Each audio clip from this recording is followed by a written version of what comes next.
ये लो बेटा तुम्हारे 10 रुपए। अरे अम्मा, मैंने कब 10 रुपए दिए तुमको? बेटा तुम्हें याद नहीं, लेकिन कल मैं तुमसे सामान लेके गई थी। 70 रुपए का सामान था, मैंने 100 रुपये दिए। तुमने मुझे 30 रुपए की जगह 40 रुपए दे दिए वापस। हाँ, याद आया मुझे। लेकिन अम्मा मुझे एक बात बताओ, कल तो 5 रुपए के ऊपर तुम इतनी चिक चिक कर रही थी, बात बात पे मुझसे बहस कर रही थी, मोल भाव कर रही थी, और अब तुम 10 रुपए वापस देने मुझे चली आई हो। बेटा मोल भाव करना तो मेरा हक है ना, और वैसे भी 5 रुपए मेरे लिए बहुत बड़ी चीज़ है। और कभी कभी तो 10 रुपए बचाने के चक्कर में मैं पैदल घर जाती हूँ। लेकिन बेटा मोल भाव करने के बाद कम पैसे देना तो बहुत बड़ा पाप है ना।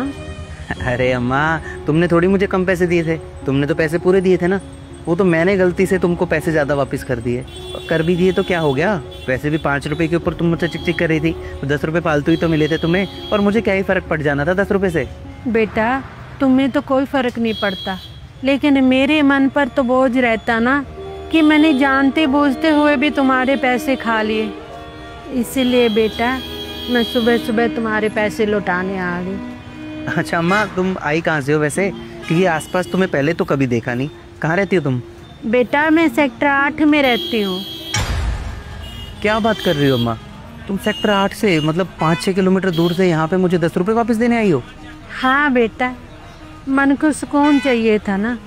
वैसे भी कुछ साल पहले मेरे पति चल बसे थे, लेकिन उन्होंने अपनी सारी ज़िंदगी नेक और मेहनत की कमाई की, और मुझे भी बताया कि कभी किसी का हक या किसी का पैसा नहीं मारना, ईमानदारी से ही ज़िंदगी बसर करनी है। क्योंकि बेटा इंसान तो चुप रह सकता है, लेकिन ऊपर वाला कभी भी हिसाब मांग सकता है। और बेटा अमीरी गरीबी दुख सुख तो आता रहता है, लेकिन इंसान का ईमान नहीं गिरना चाहिए। अच्छा बेटा मैं चलती।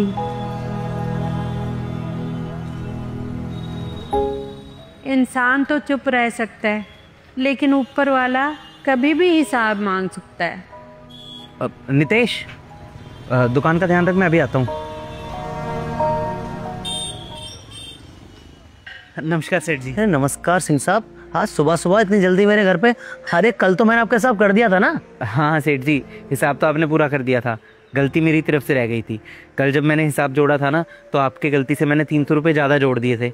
आपने भी अच्छे से देखा नहीं और मुझे पूरे पैसे देकर वापस आ गए। तो बस इसीलिए मैं आपको ये आपके 300 रुपये वापस करने आया था। अरे सिंह साहब, 300 रुपये के लिए इतना दूर मेरे घर पे आ गए आप सुबह सुबह? अरे अगली बार जब मैं आपसे मिलता तो हिसाब कर लेते।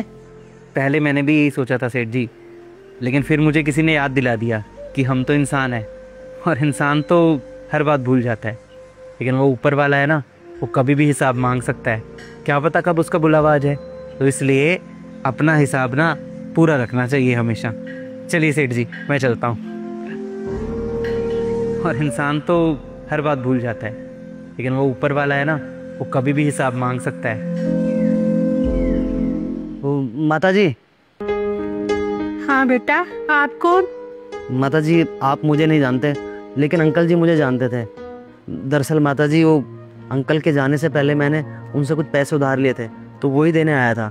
अच्छा बेटा, मुझे तो इस बारे में नहीं पता। हाँ जी माता जी, उनके और मेरे अलावा किसी को नहीं पता था ये सब। इसलिए माता जी उनके जाने के बाद मेरे मन में लालच आ गया था, और मैं ये देना नहीं चाहता था, इसलिए मैंने इतने सालों से पैसे वापस नहीं दिए थे। लेकिन मैं आपकी आज अमानत आपको वापस देने आया हूँ। बेटा आज इतने साल बाद फिर कैसे?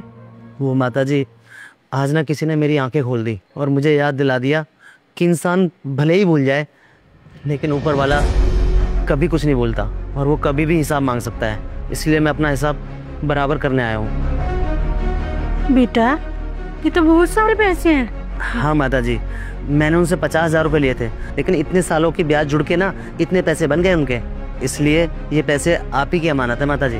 बेटा तुमने ईमानदारी दिखाई, खुश रहो। ठीक है माता जी, मैं चलता हूँ। सच कहते हैं कुछ लोग, अच्छाई लौट कर जरूर आती है।